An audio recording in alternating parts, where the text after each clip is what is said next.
My sister stole $3,842 from my credit card for my niece's birthday party. Her excuse? We took a family vote, you were paying. Joke's on her. The bank just ruled it as fraud. Now she has to explain to mom why her emergency fund got shut down. We voted. You're paying for my daughter's birthday party. That was what my sister said to me after I asked her why she used my card, specifically the authorized card I had opened for my mom to pay nearly $4,000 for her daughter's birthday party. My parents then took her side and called me selfish, saying I didn't know how to make sacrifices for my family after I made a scene about it. After that, I canceled the authorized card and worked with the bank to get the money back. Follow my story and let me know if I was wrong for taking the money back. Hello everyone, my name is Roland. I'm 29 years old and currently a senior software engineer at a tech company in Oregon. I've been working here for 7 years now. Partly because the compensation is well worth the effort I put in, and partly because this was the place that gave me a shot with a part-time job when I was just a freshman in college. With a post-tax income of over $150,000 a year. And since I'm still single, I've bought myself a small house and a decent car to get to work every day. My career is in a good place, but my personal life feels lonely. I only hang out with a few close friends and occasionally grab dinner with some coworkers. At this point, I'm sure some of you are wondering, what about your family? The truth is, I did have a family. I was happy with my parents, older sister, and niece whom I loved like my child. But I was the one who cut myself off from them. It happened on my niece's 6th birthday about a year ago on a weekday. I think I was working through some tasks at my desk when my phone started buzzing. It was a call from Alice, my older sister. I let it ring until the second tone before I swiped to answer. As soon as she heard my voice, she jumped straight to the point. Her tone a little rushed. Roland, Lydia's birthday is this weekend. Make sure you come. I replied, got it. That was it. No extra reminders, no small talk. She hung up right after. A couple of minutes later, a text came in with the time and location of the party. The moment I saw the name of the restaurant, I paused. I knew the place. It was one of the most upscale venues in town, known for hosting all-inclusive kids' parties with buffet options, a private play area, entertainers, and even gift bags for the little guests if you went for the complete package. With nearly 20 people invited, I figured the cost must have been at least $3,000. Without giving it too much thought, I put my phone down and returned to work. Not even 20 minutes later, my phone rang again. This time, it was my mom. She reminded me to show up for Lydia's birthday and not to forget to bring a gift. After the call ended, I smiled to myself. That's just how my mom is. Always the one to make sure everyone's taken care of. Always thoughtful in her way. That weekend around 5 o'clock in the evening, I showed up at the restaurant Alice had texted me about earlier. In my hands was a gift I had wrapped the night before. A toy cooking set with dolls, pots, and pans, a toy electric stove, and a little pink apron. I knew it wasn't the most expensive gift out there. But for a kid like Lydia, who loved cooking, I was sure she'd be thrilled. When I entered the private party room, I saw a few people had arrived. Relatives from my mom's side, some cousins, and both of my parents were there. As soon as Lydia spotted me, she ran out from a corner of the room, still holding a piece of cake in her hand, and shouted, "Uncle Ro." Then she wrapped her arms around me like we hadn't seen each other in forever. I bent down and gently patted her head. I told her, "I've got a present for my little chef right here." I handed her the box. Lydia dropped straight to the floor and excitedly tore through the wrapping paper. When she saw what was inside, she gasped, "Oh my gosh, it even has a mini oven. Uncle, this looks just like the one in the video I watched yesterday." Seeing her smile, I nodded and smiled back. I thought that moment was enough. But not even 30 seconds later, I heard Alice's voice from the dinner table. Calm, even, but loud enough for everyone to hear. "You're a senior software engineer. Make good money and get your niece a toy set that costs a few dozen bucks." I looked up at her. She was still holding her drink, eyes fixed on the table like she was making an observation. Nothing more. Then my dad chimed in, voice low and slow. "She's right. You're her uncle, Roland. That kind of gift. People might look at it the wrong way." And then my mom added in her usual gentle instructive tone. "You don't have to spend a fortune, but it wouldn't hurt to put in a little more thought for a child's birthday, Roland." I stood there, my hand still resting on Lydia's shoulder. No one said a word in my defense. Some pretended not to hear.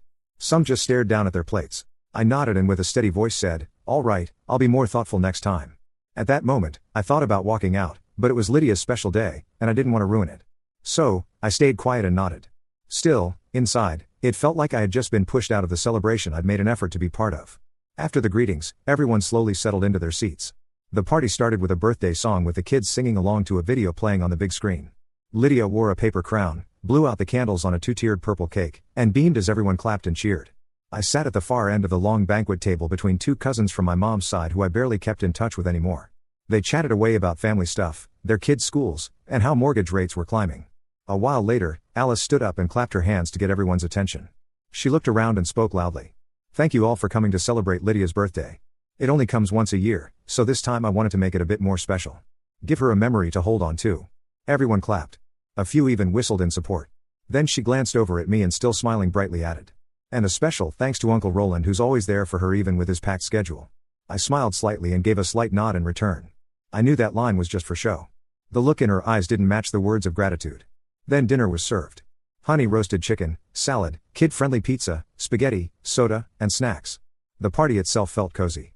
People at the table called out to one another, passed dishes around, swapped old stories, and laughed out loud at memories I couldn't even recall being part of. About 30 minutes later, the party moved into the part the kids had been waiting for the most. The music in the room got louder. The lights dimmed a little, and then through the door, a clown in a bright, colorful outfit walked in. The kids squealed with excitement. Lydia jumped out of her seat, laughing, and dragged along two of my cousin's kids.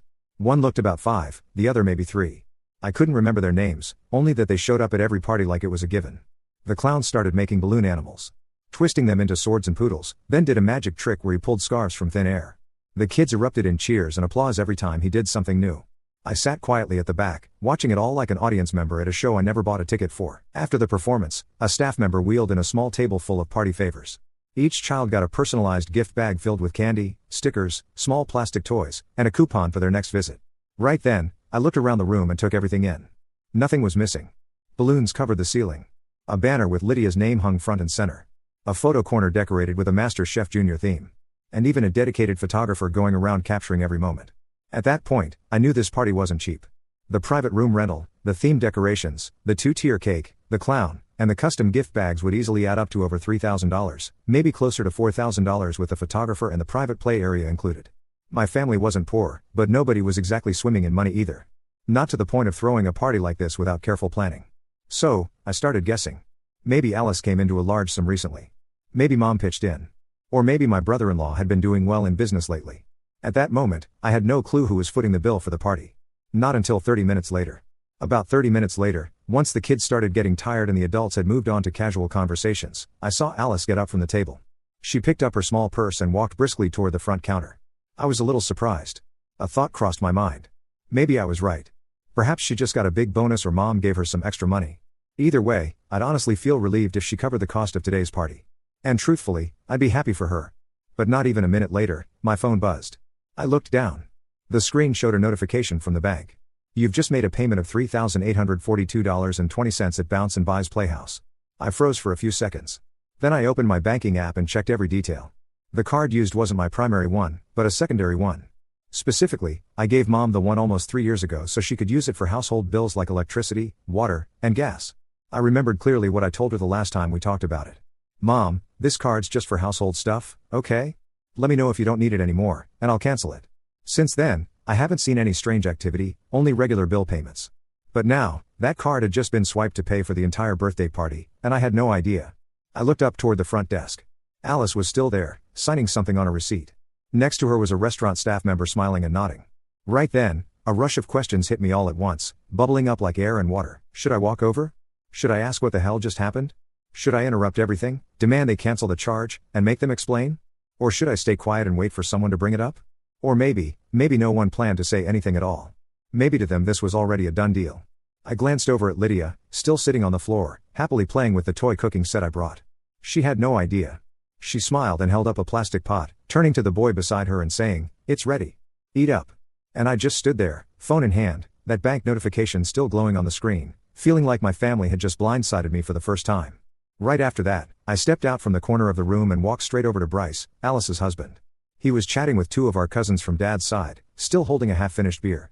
I stood right in front of him and said, my voice low but clear, "Bryce, could you take Lydia and those two kids outside? Walk them around, maybe to the play area. I need to handle something here, and I don't want the kids watching grown-ups argue." He froze for a second, furrowed his brows like he didn't understand, then glanced toward Alice, who was still at the counter, almost like he was waiting for some cue. But I didn't look away, and the serious expression on my face must have said enough because after a moment, he gave a quick nod. A few minutes later, the kids were led out of the room. I turned back and faced my parents. Just seconds later, Alice returned to the table, her wallet still in hand. I looked directly at her and said, keeping my tone steady, "You used my card to pay. Why did you do that without asking me first?" She set her wallet down, crossed her arms, and replied, "Because we took a vote. You were chosen to cover the birthday party for my daughter."